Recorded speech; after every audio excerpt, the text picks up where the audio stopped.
Hola guys and girls. So I just want to hop on here today and talk about buying a car here in Mexico.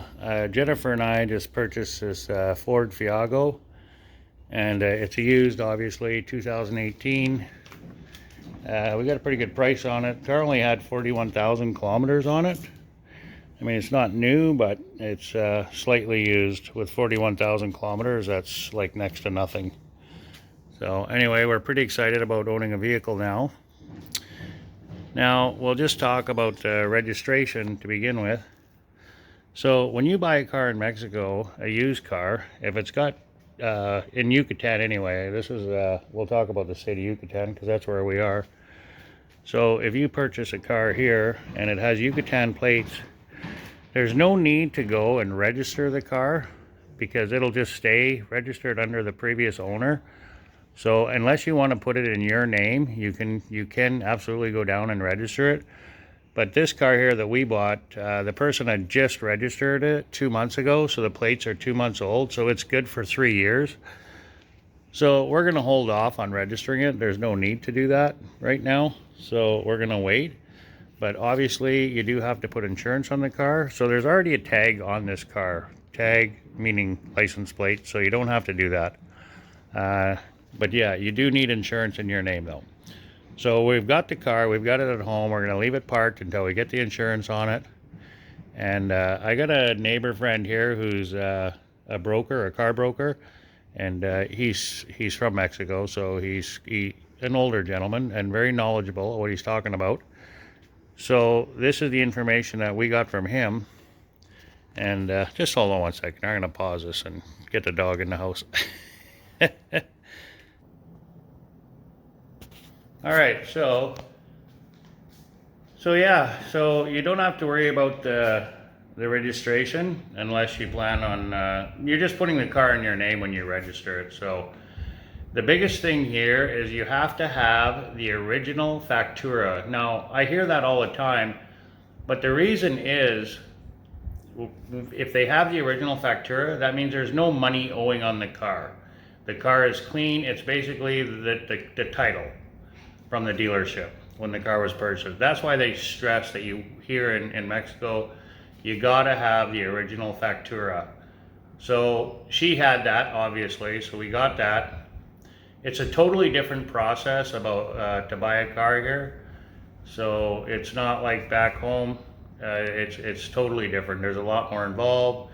There's a lot of steps you have to take with ID and Factura and stuff like that. And I mean, same with the registration. I mean, back home, you got to go register, get your own plates, blah, blah, blah. Here, you don't do any of that. You just, I'm not quite sure how that works with the registration. So when it's in somebody else's name, I'm not quite sure how that works yet, but I could find out. I'll definitely find out about that more when I talk to my neighbor friend here. He's just busy right now.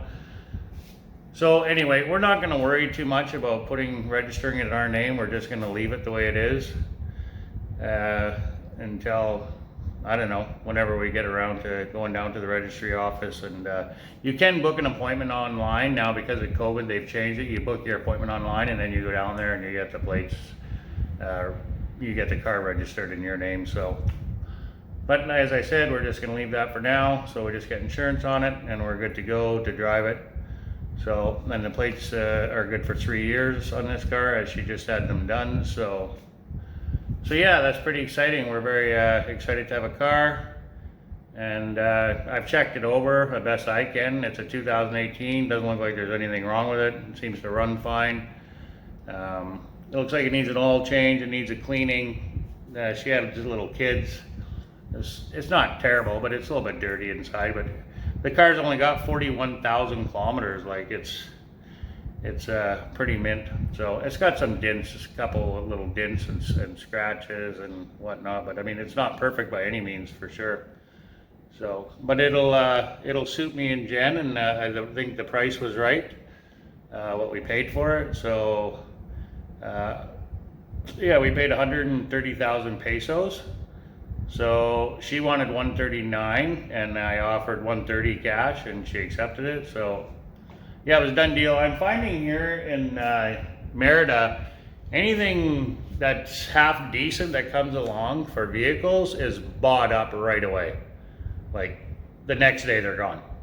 I've had that happen a few times. We were waiting for our money to get transferred and we were looking at cars, and you know, there was some pretty decent ones that looked promising, and the next day they're sold.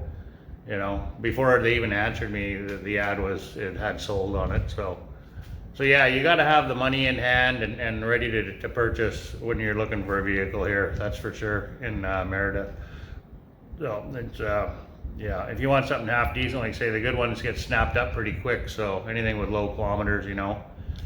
So she had told me the reason it had low kilometers, which I have no reason not to believe her, is she bought the car, and then her commute to go to work wasn't very far, so she just used it to go back and forth to work, and that was it. And then when the pandemic hit, she started using traveling to work with a friend. She started going to work with a friend, a co-worker, so she was using it even less. And I know there were some places that were closed, only, you know, essential workers, so maybe she might have been out of work for a while. But regardless, the car wasn't drove very much, 41,000 kilometers, so 2018. It's not too terribly old. So I'm quite confident that it'll be reliable enough to take road trips and travel around Mexico. So yeah, look forward to seeing some of those videos, and we definitely look forward to making those videos for you. Absolutely. And so yeah, that's pretty much it about the car. If you have any questions, feel free to reach out to us. Please comment and like our videos if you like our content. It really helps us out a great deal. If not, whatever, no big deal. Have yourself a fabulous day. I'm just going to change the topic here. We're going to talk about the Wi-Fi here and the internet. I'm just going to flip my camera around here. So here in Mexico, a lot of it, well, all the newer places, most places here are built with, it's all concrete. It's all concrete. So we went, and in our bedroom, I wasn't getting very good Wi-Fi reception. I was connecting to the clubhouse, and then a couple days there, I was not getting any Wi-Fi connection. So I went out and bought this. Well, I ordered it from Amazon, obviously. So I hooked it up yesterday, and very easy to hook up. Extremely easy. Push the WPS button on your router and on that machine here,